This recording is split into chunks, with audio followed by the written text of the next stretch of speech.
एक रहस्यमय गांव, तीन दोस्त, रिया, अदिति और मीरा बचपन की सबसे अच्छी दोस्त थी। स्कूल, कॉलेज या कहीं घूमना हो, हर समय एक दूसरे के साथ ही रहती थी। तीनों ने 10वीं पास करने के बाद एक ही कॉलेज में एडमिशन किया था। ऐसे ही कुछ टाइम बीतता है उन तीनों का।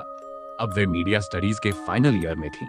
उन्हें अपने प्रोजेक्ट के लिए भारत के रहस्यमयी गांवों पर डॉक्यूमेंट्री बनानी थी। कई जगहों की खोज के बाद उन्हें एक नाम मिला, एक रहस्यमयी गांव, एक छोटा सा गांव जो नक्शों में तो मौजूद था, लेकिन इंटरनेट पर उसके बारे में लगभग कोई जानकारी नहीं। उन तीनों ने वहां जाने का डिसाइड किया। तीनों ने घर वालों से परमिशन लेने के बाद उस रहस्यमयी गांव के लिए निकल पड़ती है। उन तीनों ने अपने गांव के बाहर वाले बस स्टॉप से बस पकड़ती है। बस धीरे धीरे जंगलों से गुजर रही थी। खिड़की के बाहर सिर्फ पेड़, कोई इंसान नहीं, कोई घर नहीं। तभी ड्राइवर पीछे देखता है। ड्राइवर, आप सभी वह अनजान गांव की तरफ जा रही हो क्या? रिया, जो कि ठीक ड्राइवर के पीछे बैठी थी, कहती है। हाँ। ये बात सुनते ही ड्राइवर का चेहरा अचानक गंभीर हो जाता है। ड्राइवर फिर थोड़ा गंभीर आवाज में कहता है, सूरज डूबने से पहले गांव से बाहर निकल आना आप लोग। मीरा हंस पड़ती है। क्यों भैया, वहां भूत रहते हैं क्या? ड्राइवर जवाब नहीं देता, बस रोक देता है। सभी बस की खिड़की से बाहर देखते गांव आ गया था। वो गांव दूर से ही एक अजीब सी नेगेटिव वाइब दे रही थी। वे तीनों गांव के अंदर जाते हैं। घुसते ही उन्हें गांव में एक अजीब सी शांति महसूस होती है। थोड़ी ही दूर पर कुछ लोग उन्हें घूर कर देख रहे थे, जैसे उन्हें कब से किसी का इंतजार था, जो अब खत्म हुआ हमें देखकर। एक बूढ़ी औरत उनके पास आती है। बूढ़ी औरत भी उन्हें वही कहती है जो उस बस ड्राइवर ने कहा था, रात होने से पहले यहाँ से चले जाना। अदिति बिना देर किए डायरेक्ट पूछ लेती है, क्यों दादी माँ? बूढ़ी औरत फुसफुसाते हुए धीरे से कहती है। वो जाग जाती है। अदिति फिर पूछती है, वो कौन दादी माँ? वो बूढ़ी औरत बिना कुछ बताए वहां से चली जाती है।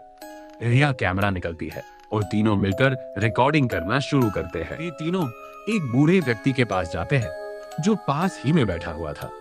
वे तीनों पूछती है, बाबा आप तो यही के रहने वाले लगते हैं। बूढ़ा आदमी कहता है, हाँ बेटी।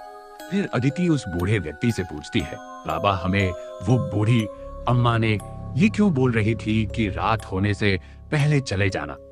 वो जाग जाती है। वो कौन है बाबा?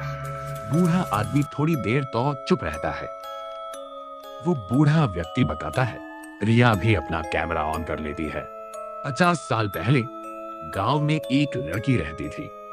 नाम गौरी था। उस पर झूठा जादू टोना अर्थात काला जादू करने का आरोप लगा। वो रोती रही और बार बार गांव वाले को बस यही कह रही थी, मैंने नहीं किया कुछ भी। पर गांव वालों ने उसकी एक ना सुनी। उन्होंने उसे मारकर गांव के बाहर वाले तालाब में डुबो दिया। मरते समय उसने कहा था, मैं फिर लौटूंगी। उस रात के बाद हर साल 3 लोग गायब होने लगे और कभी वापस नहीं मिले। गांव वालों ने गायब हुए लोगों की बहुत तलाश की पर कुछ नहीं मिला। न कोई पता, न ही डेड बॉडीज, मानो जैसे वो कभी थे ही नहीं।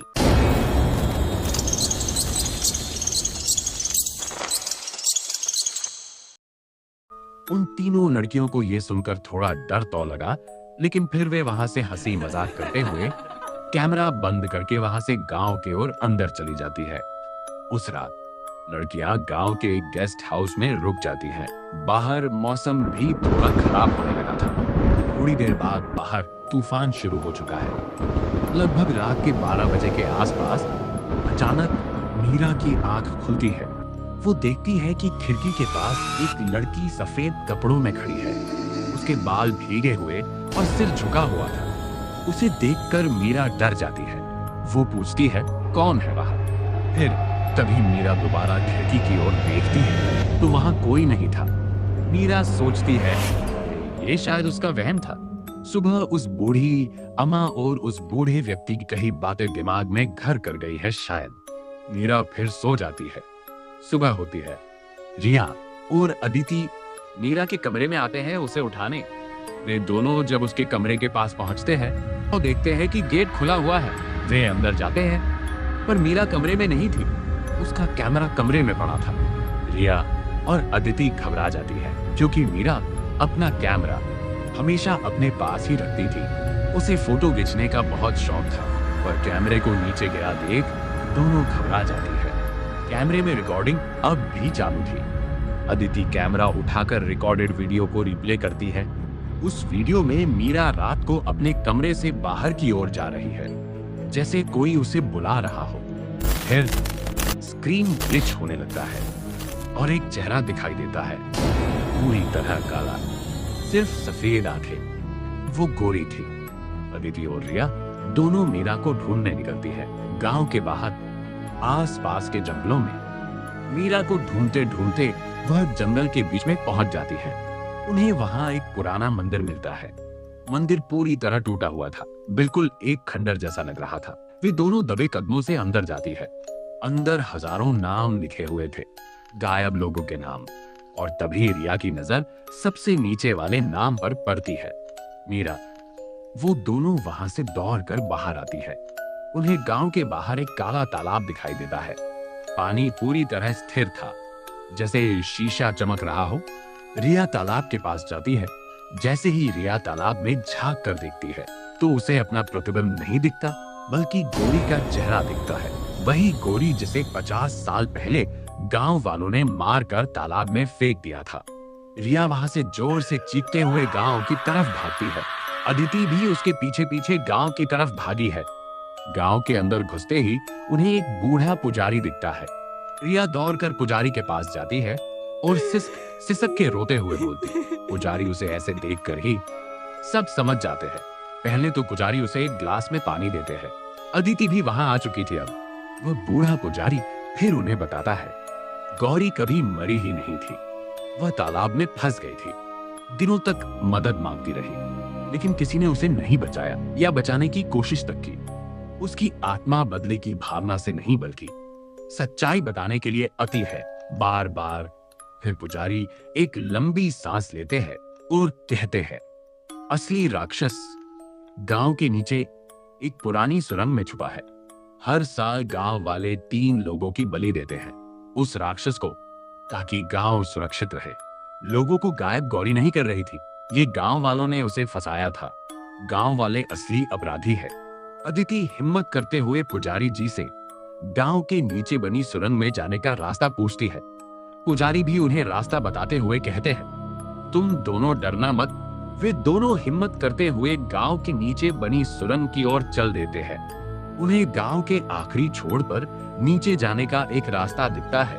पुजारी जी के बताए अनुसार उन्हें इसे रास्ते से नीचे सुरंग मिलेगा। वो नीचे उतरती है। नीचे एक काली गुफा जैसा सुरंग था।